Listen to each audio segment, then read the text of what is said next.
Yeah.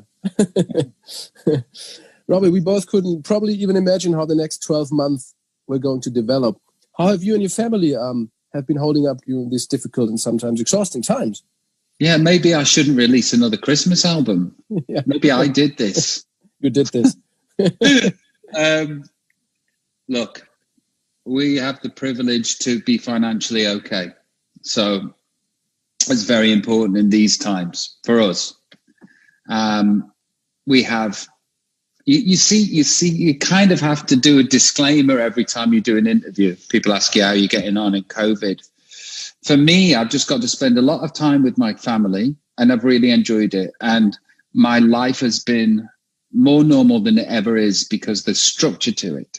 So, and the disclaimer to that is we're dealing with Parkinson's with my father, and my mother-in-law has got cancer. So I know there's an awful lot of angry people out there going, well, it's all right for you, blah, blah, blah, blah. Yeah, it is, but this is my experience. And I can't pretend that it's been a hardship. It's been odd. It's been weird. We have parents to worry about. But I've enjoyed the fact that I get to spend time with my family. This is why I was asking, Robbie, because ordinary people, our listeners at SWR3, they keep on asking us how do the pop musicians, the pop stars, the artists go along these days? And that's what we ask, because they want to know, actually. They want to know how you guys are. And I'm good. I'm keeping myself healthy. I'm doing all of those things that they suggest you do in your 20s. Hydrate, sleep well, eat well, do some exercise. Turns out it really works. And congratulations on that new family member. How are things going with 4 children now? Yeah, I'm the quad father.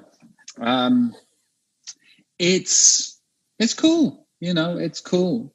We have help, which is another thing that people sort of get angry about.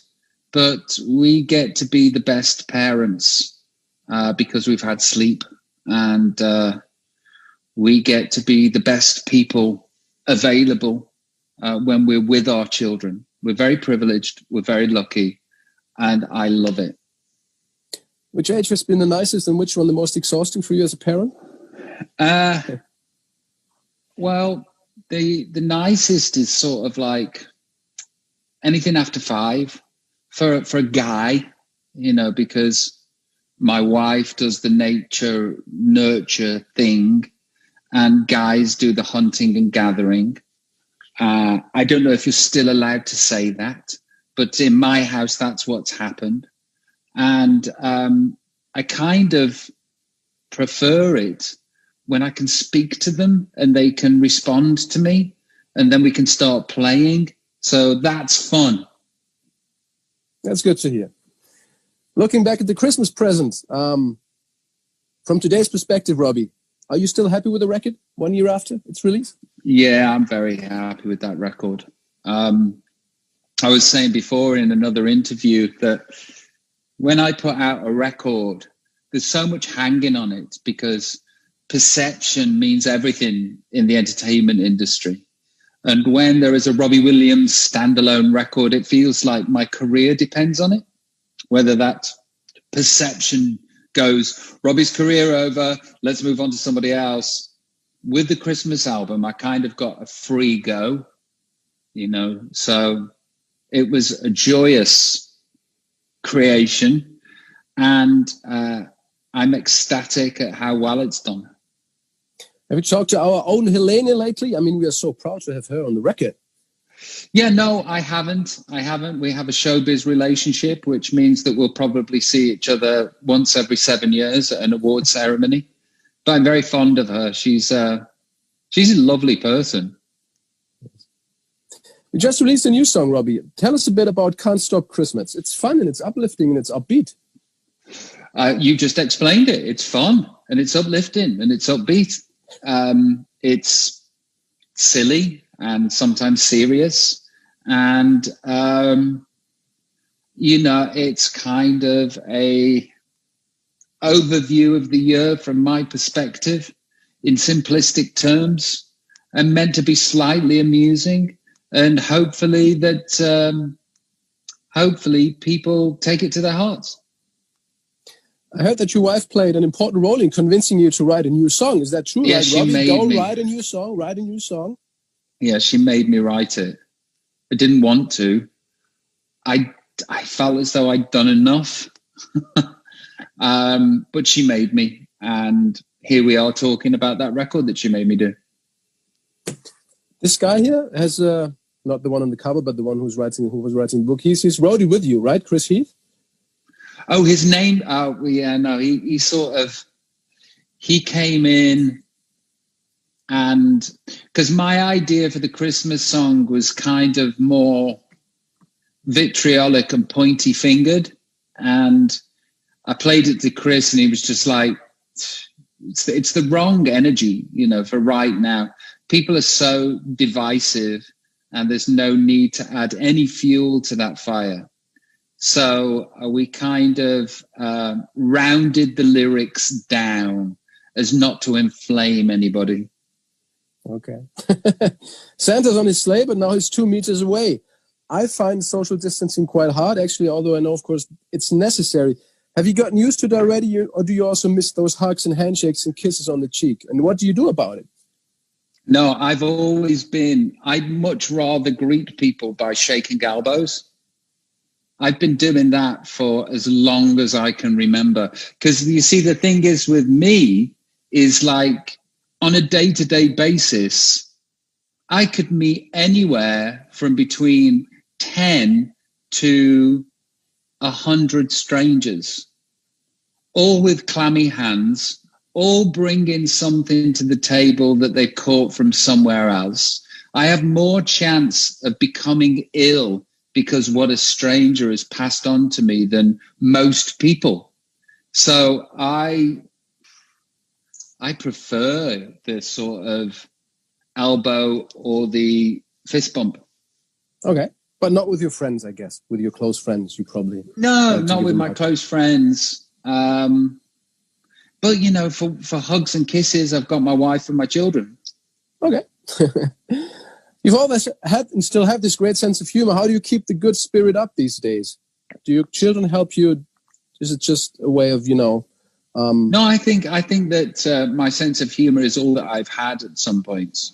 Even through like my most depressive times, I could find humor. So I think my humor's kept me alive. You're singing on FaceTime and Zoom and socks and hand sanitizer. What kind of presents do you have in mind for your family and friends? They're not listening right now. You can tell us. Ida buys all the presents. I don't have to worry about anything apart from buying her a present. Okay. And you know already what you're going to give her? No? No. Okay. 23 days to go. I'll do it. Okay. I always do. How are you going to celebrate Christmas this year? Are you in England or are you in Los Angeles right now? We're going to be in the UK. Okay.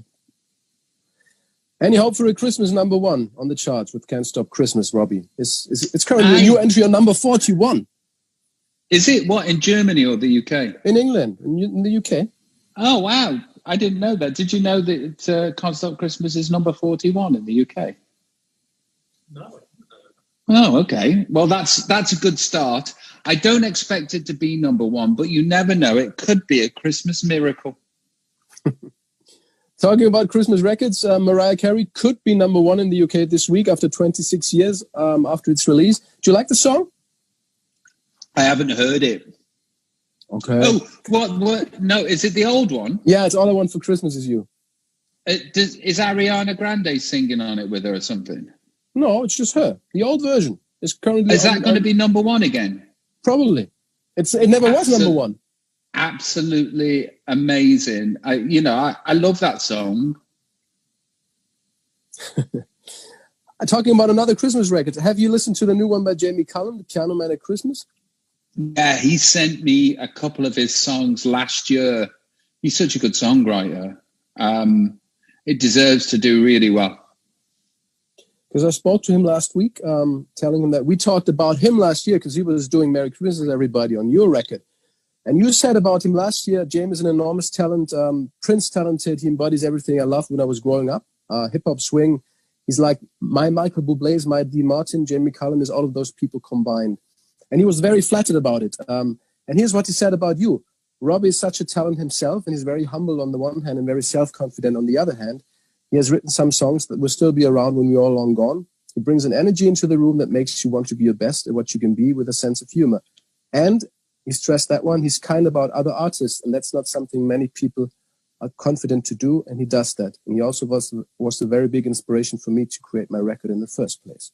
There you go. Oh, well, listen, it's a mutual appreciation society. I want to do more work with Jamie. When he's ready, I'm ready. Okay. Imagine you, Jamie, and James Blunt in one room. What will happen? All with a great sense of humor. A different kind, but good sense of humor. Actually, that'd be a good boy band, wouldn't it? I'd be the tallest, which I'd be very happy about. And James and Jamie? We'd just make a great boy band. I'm sure that something fascinating would happen. Okay. And this morning, Robbie, to sum that up, I actually had the pleasure to talk to Gary Barlow about his new record. And he told me, of course, jokingly, to tell you that he was very disappointed with your performance at that Virtual Take That reunion in May. Is he still always the daddy kind of guy and Take That? Yeah, he is dad. He's the older statesman. He's the older brother. I think that I would probably go to the grave seeking his approval. That's what he said. He said, well, back in those days, he was not very relaxed, and he is now. And that's why you two get along so well. Yeah, we're both better at sharing. It's like we've both created separate things that have import. And because of that, we can relax and just enjoy each other's company and enjoy each other's talent too. How did you feel about that little reunion? And is there a future for you in Take That? What are your plans concerning that topic? I've got so many projects on the horizon. None of them involve Take That, but there's always this universal string pulling us together, and I'm sure we will ride again. What are those projects you just mentioned? What would you have in mind? I'm starting a dance band. I'm joining a band. With Jamie and James?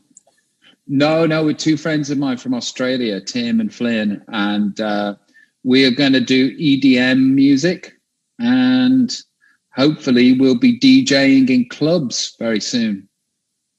Are you joking or are you serious now? Matthias, I know quite often that I lie in interviews, but this is not a lie. Okay, so you're going to do a disco album like Kylie did. It's not. When you say disco, that kind of makes me feel about 1974. No, I mean the modern kind of disco. Yes. A club record. Yes, a club record, yeah. And how many songs have you already written? Is it on the 27. Wow. Yeah. So it's going to be out next year? Yeah, it's going to be out next year. It'll be out in spring. Okay. What are your plans? And I want to rent a place in Berlin and put up my art there during the day. And then in the evening, it becomes a nightclub. Sounds good. And you're going to be there as well? Oh, absolutely. I've got my watch on, and it counts how many steps I do, and I do 20,000 steps. And I think that if I DJ'd or did a set for 2 to 3 hours, I could easily do 15 to 16,000 steps whilst enjoying the music that I was playing. That's a good idea. But 20,000 steps is quite a lot, I have to say. It's 10 miles every day. And you just walk that or you run that? Walk that. Okay. That's a whole lot of miles, actually. Yeah.